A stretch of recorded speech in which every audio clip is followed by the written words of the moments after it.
RMC, le grand oral des grandes gueules. 68, il l'a connu, il l'a vécu. 50 ans après, il retourne sur les traces de mai 68, le documentaire qui s'appelle La Traversée 50 ans après, co-réalisé avec Daniel Cohn-Bendit. Romain Goupil, bonjour. Bonjour. Romain Goupil, ancien leader lycéen en 68, longtemps militant trotskiste, aujourd'hui macroniste, si j'ose dire. En fait, vous faites comme Cohn-Bendit qui a dit un jour on ne peut pas avoir les mêmes idées qu'à 20 ans, sinon on est un con.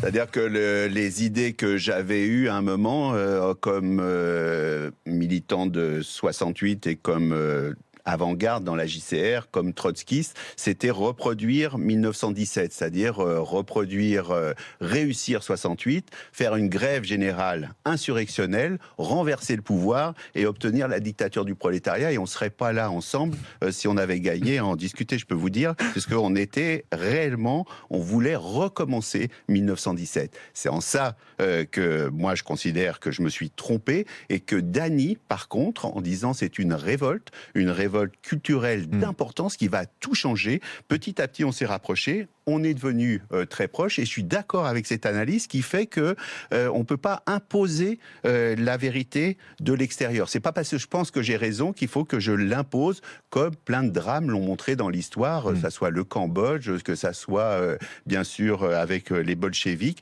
On ne peut pas, même si on décide que c'est ça qui est bien pour le peuple, on ne peut pas l'imposer. Mais alors qu'est-ce qui reste de 68, alors 50 ans après ? Il reste des trucs absolument magnifiques et les répliques sont immenses. La principale victoire de 68, c'est un changement, mais au niveau de la civilisation, d'un changement qui est mondial, qui est l'accès des femmes à une égalité. C'est-à-dire le fait de maîtriser la contraception, ça s'était pas fait pendant 5000 ans, va faire que petit à petit, on n'en est encore qu'au balbutiement. La preuve MeToo, la preuve Balance ton porc. Il y a quelque chose que ne supportent pas les hommes, que ne supportent pas les éditorialistes, qu'ils appellent le déclinisme. En fait, le déclinisme pour eux, c'est le fait que les femmes, plus de petit à petit, prennent le boulot des hommes, sont à égalité ou sont considérés à égalité. Cette société ne le supportait pas en 67, dans les années 60, patriarcale, l'ordre moral ne le supportait pas, c'est pour ça qu'il y a eu cette révolte. Et le principal acquis de 68, et qui va continuer comme ça encore des dizaines et des dizaines d'années, c'est l'accession de la moitié de l'humanité à l'égalité, à la possibilité de s'exprimer. Mais c'est marrant parce que c'est pas tellement ce qui ressort des événements de 68. Là, j'ai l'impression que vous nous parlez plutôt des années 70 avec le droit à l'avortement, le droit à la contraception. 69, c'est la réplique de 68. Ouais. C'est-à-dire que la pilule, c'est 67. 67, mais le fait qu'on puisse y avoir y accès et l'avortement n'a été autorisé qu'en 75 sous Giscard par la loi Veil, c'était interdit. Il y avait 300 dames, femmes, mères de famille qui mouraient chaque année parce que l'avortement était interdit. Vous dites que c'était une révolte qui a concerné la civilisation. D'aucuns disent que 68, c'est le début du déclin de notre civilisation. C'est là que ça tout a commencé là. La chienlit, finalement, s'est installée en 68 et elle est toujours là en 2018. Exactement, c'est-à-dire le fait qu'on ait protesté contre les tortures en Algérie, qu'on ait dit toutes les massacres qu'il y a eu avec tous ces galonnés pendant 14-18, le refus du drapeau français, le refus du patriotisme, le refus de l'ordre moral, le refus de tout ce qui était imposé dans les classes, c'est-à-dire que dans les classes, c'était pas des classes mixtes, c'est des classes où tu devais obéir, où se reproduisait l'élite dans le lycée où j'étais, de ce qui devait diriger le pays, mais toujours en fonction des siècles précédents, c'est-à-dire des années précédentes. On reproduisait une société machiste, d'ordre. C'était quelque chose, si c'est autant de milliers de mômes, autant de centaines de milliers de mômes et autant de millions d'ouvriers se sont mis dans la rue, c'est qu'il y a quelque chose. Mais aujourd'hui, on veut remettre du drapeau français, on veut rechanter la Marseillaise. C'est bien ce que je dis. Il y a une espèce de retour de réaction qui fait qu'on met tout sur 68 en disant vous avez détruit toute la hiérarchie. Pas assez. Vous avez détruit l'ordre moral. Pas assez. Il faut continuer, c'est-à-dire que petit à petit, tout ce qui était contenu dans 68, bien entendu, on n'a pas gagné. On a gagné en partie au niveau des revendications, mais vous voyez bien que dans plein de pays où Il y a la charia où on discute de l'excision, où on ne remet pas en cause l'excision. On n'a pas gagné sur l'ensemble de la déclaration des droits de l'homme qui devrait être notre base, ou la base sur laquelle on avance. Justement, je pense sincèrement qu'on peut être contre mai 68 et pas du tout décliniste. Moi, je pense que vous avez été des révolutionnaires, en fait, qui avaient pris ce que vous aviez à prendre, et moi, vous m'avez laissé dans une génération de merde. Vous m'offrez une Europe, mais on ne veut plus d'Europe. Regardez, malheureusement... Non, mais vous dites on.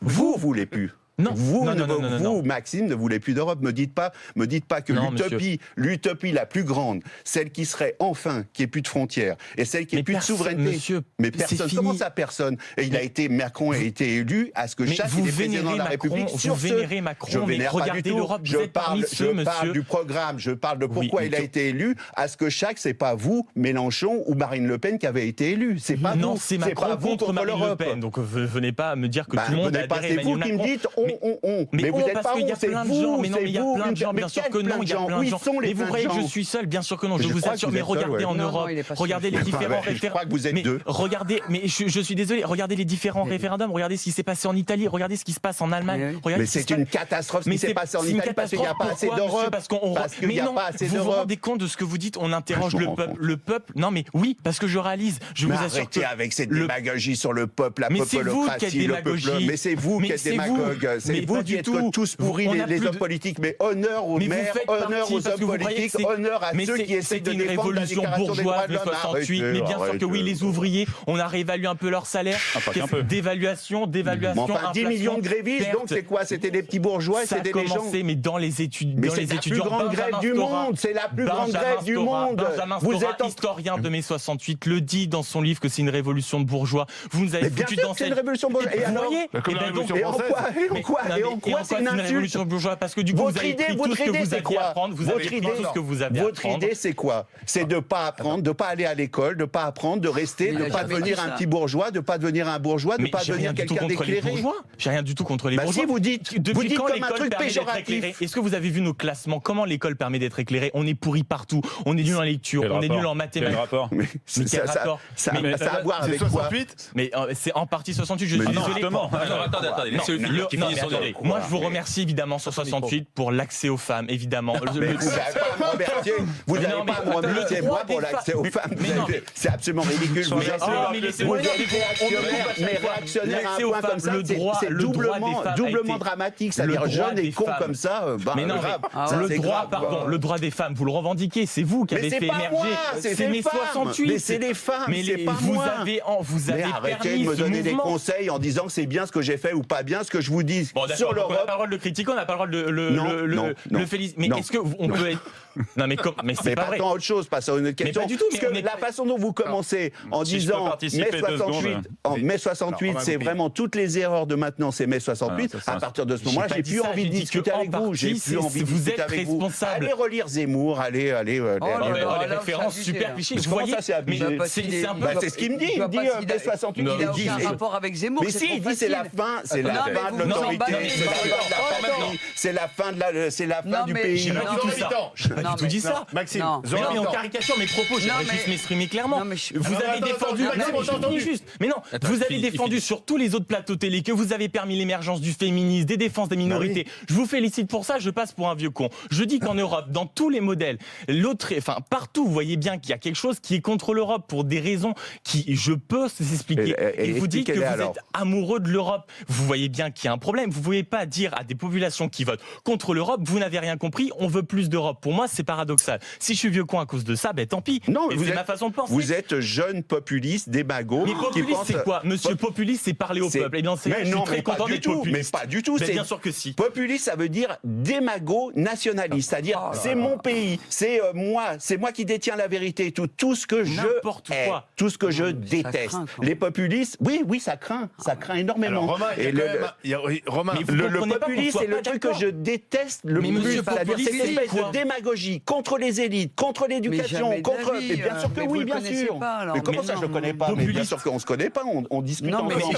C'est pas parce que je le connaîtrais que de toute façon. Populiste, monsieur, je sais pas. Populiste, c'est une certaine mais j'ai pas le droit de faire 68. J'ai pas le droit de me révolter. Mais je dis juste que j'ai pas traité de facho.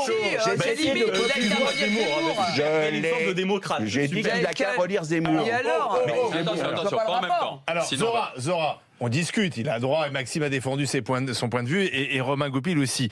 Simplement, sur l'Europe, il est vrai que on a l'impression que l'Europe est fracturée en deux. Il y a ceux qui pensent que l'Europe, c'est notre solution, et c'est vrai que Macron l'a incarné, et puis ceux qui pensent, ou Cohn-Bendit bien entendu, ceux qui pensent que l'Europe, c'est le berceau de nos problèmes, et on voit tous ces mouvements quand même nationalistes en Europe émerger, le Brexit d'un côté, ce qui se passe en Italie, en France, Marine Le Pen au second tour, la Pologne, tout ce qui se passe. C'est-à-dire qu'en fait, il s'est passé quelque chose d'absolument dramatique, mais dramatique. Pour moi, l'Europe, les États-Unis d'Europe, la vision de Hugo, c'est-à-dire l'idée de vivre ensemble et d'avoir une souveraineté européenne et d'harmoniser nos lois et de vivre en Europe, tous, c'est-à-dire les 27 pays.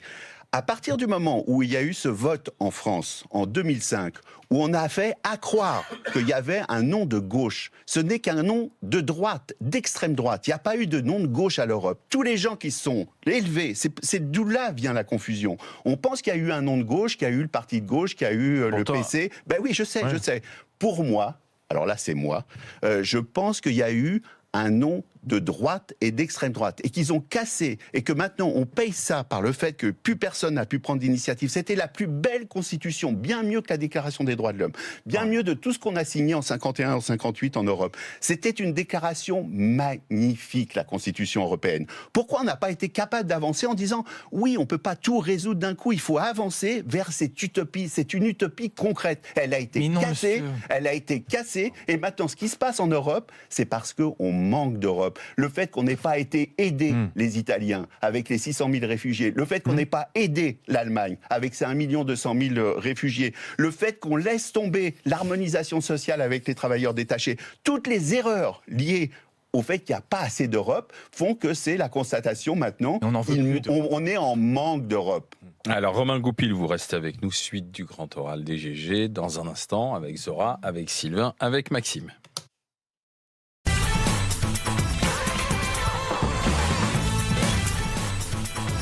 Les GG, les grandes gueules sur RMC, sur numéro 23. Nous sommes avec, dans le grand oral des GG, Romain Goupil qui co-réalise avec Daniel Cohn-Bendit ce documentaire qui sera diffusé sur France 5, qui s'appelle La Traversée, et 50 ans après.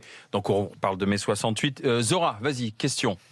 On va dire que je suis un peu refroidi là, parce que je trouve que votre échange avec Maxime, Valire Zemmour ou etc., je trouve que c'est des clichés qui sont dommages. Moi j'ai lu pas mal de choses sur vous, d'ailleurs des choses assez intéressantes. J'ai trouvé votre parcours assez... assez original, et j'ai plutôt bien aimé. Et là, vous voir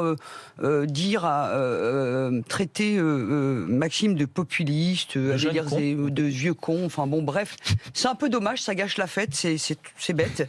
Mais bon, ça vous regarde, et on est assez affublé de ces clichés dès qu'on porte une voix un peu dissonante, dès qu'on essaye de pointer. Moi, je suis pro-européenne, je veux y rester, je trouve que l'Europe c'est l'avenir, etc. Et pourtant, je m'inquiète aussi de cette montée du populisme. J'essaye d'en trouver la cause. Je comprends pas pourquoi on arrive à ce niveau de haine de l'extrême droite, mais pas que. Il y a aussi d'autres haines qui arrivent et qui sont tout aussi insupportables.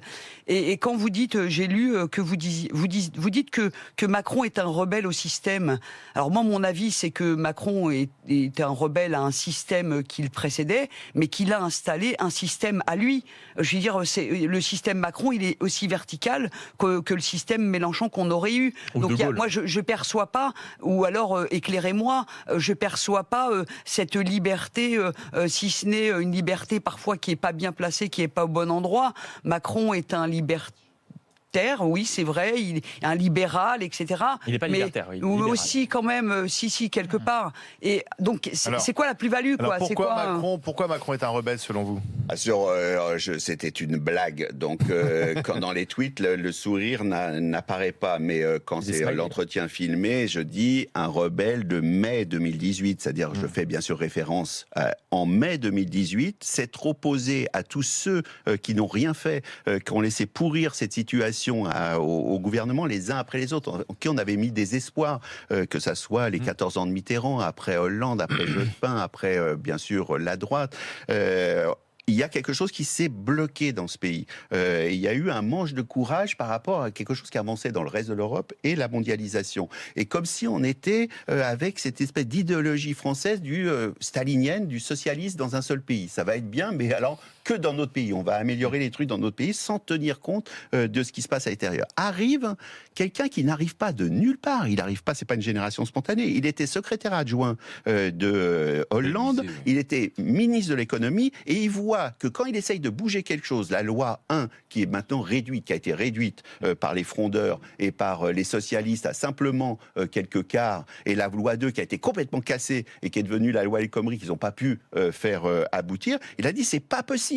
Il faut qu'on prenne, nous, notre destin, le destin politique, on va pas rester comme ça sur les marges, on va pas s'enliser. C'est ce que veulent les vieux, c'est ce que veut la génération précédente, c'est que on piétine, on s'enlise et qu'il se passe rien. Ils ont pris ils ont été vraiment rebelles. Ils ont dit on fait plus partie d'une organisation, on va créer En Marche. Mais En Marche, mais qui s'est moqué? Mais tout le monde, vous les premiers et tous les éditorialistes politiques se sont moqués de ce mouvement. Après en disant mais il a quel âge? Il n'a aucune légitimité. Il ne vient pas d'un parti, jamais il pourra se présenter. Après quand il s'est présenté, on a dit mais il n'aura jamais les voix, il va se faire balayer par les Fillon, les Le Pen, les ci, les ça. Et après maintenant qu'il a été élu, on a dit mais jamais il aura des députés. Vous êtes trompés sur absolument tout. C'est en ça que c'est un rebelle. Et maintenant aujourd'hui les cheminots. Et ben sur les cheminots, il y a quelque chose qui date de cette vieille période où on dit il faut réformer, on avance sur des réformes et on recule, on les annule et tout. Lui il dit il faut transformer. C'est complètement une autre idée de la France, c'est-à-dire en disant on va répartir les moyens qu'on a, le peu de moyens qu'on a puisque on est énormément endetté. Qu'est-ce qu'on préfère? Les mettre sur l'école, les mettre sur les hôpitaux, protéger les acquis de certaines catégories du personnel qui veulent plus bouger rien, qui bloquent les mômes, qui bloquent l'embauche. Il y a quelque chose dans les inclus et dans ce qui se passe dans ce pays qui date depuis 30 ans. Il essaye de bouger ça et c'est normal que le procès en illégitimité qu'on lui fait depuis le début, continue en disant « mais non, tu vas pas casser les services publics ». Bah si, à un moment donné, c'est pas les casser, c'est transformer pour que ça fonctionne mieux pour le bénéfice de tout le monde. Sylvain Granser. Juste un point parce que vous en avez parlé. Moi, j'ai participé à des comités qui s'opposaient au traité de l'Union européenne et je peux vous assurer qu'il y avait des gens de gauche et même tout plein. Et il y avait près d'1 millier de comités pour le non au traité. Et moi, j'ai vu des gens attachés à l'Europe et franchement pas du tout d'extrême droite. Donc, je n'ai pas trop compris le fait que voter non au traité, c'était forcément être de droite ou d'extrême droite. Il y avait aussi des gens peut-être qui étaient plus ambitieux que ça. Moi, j'ai une question sur mai 68. J'ai l'impression que dans l'imaginaire collectif, il ne reste plus que la dimension libertaire, utopiste, alors que moi je trouve génial personnellement en tant qu'enseignant. Je suis content qu'on ait cassé des carcans, je suis content qu'on ait levé des tas de chapes de plomb, et j'ai l'impression que cette prééminence comme ça de cet esprit libertaire que je salue voile complètement la dimension ouvrière. C'est-à-dire que vous l'avez rappelé heureusement, mais je me rends compte autour de moi, très peu de gens savent qu'il y a eu 9 millions de grévistes, 1 million de manifestants dans les rues. Alors peut-être aussi parce que les étudiants ont été cocus de ce que les syndicats leur ont fait dans le dos. Plus les ouvriers. Mais vous le ressentez ça? C'est l'impression qu'on est en train de glisser uniquement sur ce débat de société. Et on oublie aussi la lutte. 35% d'augmentation du SMIC obtenu à l'époque, 10% des salaires. Oui, mais le truc le plus important. 4e semaine de congés payés. Le truc le plus important, c'était les sections syndicales. Autorisées dans les boîtes. Mais ça, c'était dément. Et les délégués syndicaux reconnus, c'est-à-dire qu'ils ne pouvaient plus être licenciés comme ça au bon vouloir des patrons. Ça a été pour eux, une révolte d'importance qui était annoncée par les années 67, où il y avait plein de jeunes ouvriers qui n'étaient pas encartés, qui n'étaient pas dans les syndicats, qui étaient hors syndicats, qui venaient du monde rural et qui se battaient à Caen, à Redon, au Mans, à Rodiaceta, dans les années 67, et de manière extrêmement violente. Et c'est eux, un peu, qui, à chaque coup, nous, on avait ça en tête, en disant « Waouh !» La vache, eux, ils transigent pas sur leurs revendications. Donc ça s'est rejoint à un moment sur cette idée de la grève générale qui n'a jamais été lancée par la CGT, ni par le syndicat CFDT, n'existe pas. Mais du coup, ils ont fait ça sur votre dos un petit peu? Non, ça s'est fait en même temps pour que le pays change. Déjà en même temps. En même temps, les grèves ont commencé et tout. Et après, le syndicat et le PC, qui étaient à 25% des voix, le PC a dit il n'y aura pas, ou tout du moins l'Union soviétique, on ne tolérera pas dans l'équilibre de la terreur qui était l'impérialisme et puis le camp Est-Ouest, on ne tolérera pas une démocratie populaire en France. Ça remettrait tout l'équilibre en jeu. Donc vous allez faire rentrer les gens dans le rang. Et c'est pour ça que nous, on n'arrêtait pas de dire, même sur les accords de Grenelle, c'est une trahison, puisque nous, on voulait aller jusqu'à la révolution. Donc vous êtes des traîtres, vous n'êtes pas des révolutionnaires. Et bizarrement, le paradoxe de toute l'histoire, c'est ça qui est incroyable, c'est que c'était la fin du communisme. Bizarrement, alors que nous, on était trotskistes, l'avant-garde des communistes, c'est ça qui va casser. Et la grande réussite de mai 68, c'est justement de ne pas avoir suivi les groupuscules qu'on était et les petits leaders qu'on était. Il y a un trotskiste qui bat le pavé, qui tente d'incarner la gauche, c'est Jean-Luc Mélenchon. Qu'est-ce que vous en pensez ? Jean-Luc Mélenchon, il est égal à lui-même. Ils étaient contre le CI mai 68. Ils étaient absolument contre. Ils sont venus le 10 mai nous insulter, nous dire de rentrer chez nous, qu'on était des petits bourgeois, comme le dit Maxime. C'était le CI. Après, ils n'ont eu de cesse. Je crois qu'il va vous expliquer une conception. Ils n'ont eu de cesse de dénoncer la dérive petite bourgeoise ou la dérive culturelle et le fait que Danny Cohn-Bendit était un libertaire, était un anarchiste. Ils n'ont cessé après de dire que l'Europe atteignait les intérêts des travailleurs et qu'il fallait lutter contre l'Europe libérale. C'est-à-dire, au lieu de brandir comme quand on était beau, ma balle capitale, maintenant c'est à balle libérale. Mais il répète, c'est un perroquet qui répète toujours la même chose et qui maintenant est inspiré de quelque chose de bien plus grave, de ce qu'on appelle le populisme de gauche, inspiré par Chantal Mouffe, et là qui exonère absolument tout le monde. C'est-à-dire, il y a 1% de méchants, et 99% de bons. C'est-à-dire, il n'y a plus de fascistes, il y a des fâcheux, des gens qui sont fâchés avec la société. Mais donc, on va virer les 1% de méchants qui sont, comme par hasard, les lobbies financiers qui sont à Wall Street. Enfin, c'est pas loin de l'idéologie de l'extrême droite. C'est pas loin de l'idéologie de l'extrême droite. Toi, tu partages ça, Maxime ? Non, je dirais pas jusqu'à partager. De méchants et 99% non, de fâcheux. mais je viens d'oublier le nom d'un économiste, parce que vous parlez beaucoup de la mondialisation, du libéralisme, etc. Qu'est-ce que vous pensez de la mondialisation ? Mondialisation est tout ce que je rêvais. C'est-à-dire que moi, je suis pour un monde commun. Donc, à partir du moment où je suis pour un monde commun, le premier pas, c'est de mettre en place le droit d'ingérence et qu'il y ait la possibilité d'intervenir, de sauver un peuple qui serait opprimé par une dictature. Vous avez soutenu l'Irak, l'intervention des États-Unis en Irak. Pour l'Irak, je suis tout à fait... je continue à revendiquer le fait qu'il aurait fallu tous aller contre Saddam Hussein. Il n'y aurait pas eu de guerre. Je considère une erreur le veto de la France, mais une erreur contre 99% des Français. Sauf qu'aujourd'hui, l'Irak est complètement ravagé, déstabilisé, ravagé et menacé par l'intégrisme religieux. Elle n'était pas sous Saddam Hussein, mais mon Dieu, vous n'avez pas été à Bagdad, vous n'avez pas été là-bas. Ce que vous oubliez, c'est l'ensemble. Personne défend bien sûr le régime. Oui, mais personne défend. À un moment donné, ça n'aurait pas été terrible de passer en France après la Révolution française. Il fallait intervenir contre Assad. Et il fallait intervenir tout de suite contre Assad. Ce que François Hollande avait proposé, rappelons-le. Oui, mais il avait proposé avec une différence, parce qu'ils étaient tous très inquiets à cause de l'échec de l'Irak, l'échec, l'imbécilité de l'opération, qui n'était pas reconstruire l'Irak, qui n'était pas un processus de démocratisation, c'était imposer la démocratie d'extérieur. Ça, personne a la preuve, ça a complètement échoué. Mais c'était complètement différent sur la Syrie. Sur la Syrie, c'est le peuple qui demandait qu'on les aide, qu'on fasse une no-fly zone. Et là, on n'a pas été les aider. Alors on me dit des arguments contre l'Irak, et quand la population d'eux-mêmes, les Syriens, ont demandé mais pitié, ils sont en train de nous écrabouiller avec leurs hélicoptères, de tuer nos enfants, de les martyriser, de les torturer, vous venez pas nous aider. Là-dessus, Obama et Hollande ont dit il y a une ligne rouge.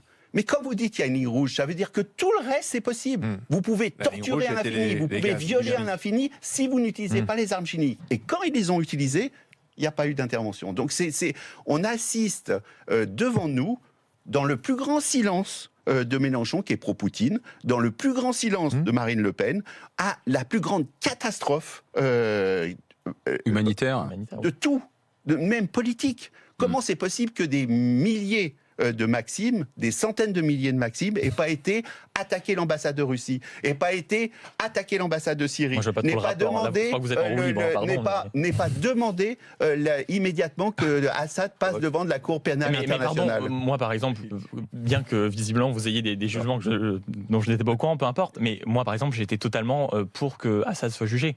Vous voyez ? Donc, moi, je pense sincèrement que la réalité est beaucoup plus complexe que ou tout mondialisé, ou tout Europe, etc. Et j'aimerais que vous compreniez, si mai 68 est vraiment populaire, étudiants, plus ouvriers, plus, etc., vous ne pouvez pas être pour la mondialisation. Non seulement je suis pour la mondialisation, mais je pense que c'est la seule solution. Je suis pour l'Europe et je pense que c'est la seule solution. Tout le reste qui penserait que les Français vont construire Microsoft ou les Français vont se mettre à inventer Internet ou vont faire Apple, c'est absurde. C'est absurde. Au niveau de la mondialisation, de mettre toute l'énergie et toutes les inventions qu'on a ensemble, les réguler, tout simplement les réguler. Par le biais de l'OMC, par le biais du CPI, par le biais de l'ONU. C'est des instruments qu'on se donne. La mondialisation, pour vous, c'est pas le laisser faire. Bien sûr que non, c'est réguler, empêcher toutes par exemple, pour les GAFA, c'est complètement invraisemblable que si tu as ton siège social au Luxembourg, en Europe, ou en Irlande, tu payes 12%, et qu'en France, tu payes rien du tout, puisque tu vas mettre ton siège social dans ce pays-là. C'est une façon dont l'Europe n'avance pas assez. Le défaut d'Europe rend possible cette mondialisation tout à fait inégalitaire. Vous savez que la mondialisation se fait sur le dos des classes moyennes. Ben non. Mais si. La mondialisation nous amène des trucs que tu peux pas prendre en compte parce que tu regardes simplement ton propre déclassement. Mais la montée des classes moyennes au Brésil, la montée des classes moyennes en Chine, la montée au Brésil, la fin de la famine, des chiffres qui avaient incroyablement, et la montée de l'analphabétisation, la mondialisation est la meilleure chose qui puisse arriver. Un peu comme Maxime, pensent qu'ils sont rentrés dans une phase de déclin et qu'ils vont se faire bouffer par les Chinois, par les Brésiliens. Ils sont inquiets alors qu'ils boivent de l'eau potable, ils ne sont pas inquiets pour la rougeole, ils vont à l'école, ils râlent parce qu'il va y avoir, je sais pas quoi, un mouvement où les trains n'arriveront pas. Ok, j'envie, disons, ces revendications. Mais par rapport à ce que je pense ou par rapport à l'état du monde, grosso modo, on n'est pas à hauteur des privilèges qu'on a dans ce pays. Regardez notre nombril. On n'a pas à hauteur des privilèges qu'on a. Ça nous devrait nous donner des devoirs pour s'occuper de ce qui ne se passe pas ou des réfugiés. Mais on ne peut pas juste, Romain, dire, parce que moi, je partage votre passion pour l'Europe. Moi, je trouve que, par exemple, il y a un truc qui m'insupporte, c'est que les gens n'ont pas conscience de ce que c'est que de vivre en paix. Ça fait plus de 70 ans qu'on est en paix. Et les gens ne se rendent pas compte ce que c'est que de monter dans la charrette et de se barrer sur les routes et de l'exode. Mais par contre, je ne trouve pas assez critique sur cette Europe telle qu'elle est. Elle est quand même dirigée par la droite, elle est quand même très libérale, elle est quand même basée avant tout sur la marchandisation, le nivellement par le bas sur les normes. Regardez les 3 milliards par an. Non, mais juste sur les normes écologiques, par exemple. Comment ça se fait qu'on n'arrive pas du tout à... Je sais par exemple qu'un mouvement est pas idéal tout de suite. S'il est idéal tout de suite, tu dois tuer tout le monde qui n'est pas d'accord avec toi. Donc la Révolution française, c'est un processus, c'est un mouvement. Je te dis, si tu avais été juste après la Révolution française, tu aurais dit on arrête tout. On arrête les mecs guillotinés, on arrête les viols des bourgeoises, on arrête la viol pas des bourgeois, des aristocrates, on arrête ces pillages par ces va-nu-pieds. Et puis, bien sûr, c'est long et c'est lent et c'est difficile et compliqué. Et sur l'Europe, c'est l'utopie. La mondialisation, c'est l'idée d'un monde commun. Rien de plus proche de l'écologie, de dire on habite une toute petite planète, elle est commune. On va essayer ensemble, tant que faire se peut, de faire qu'il n'y ait pas ces inégalités, qu'il n'y ait pas ces tortures, ces morts et ces drames. Merci Romain Goupil d'être passé par le Grand Oral des GG. 9 mai prochain, le coffret DVD mai 68 sera réédité. Mourir à 30 ans, Romain Goupil, et coup pour coup de Marin Karmitz. Et le documentaire La Traversée, 50 ans après, c'est le 21 mai à 20h30 sur France 5. Merci de passer par le Grand Oral des GG.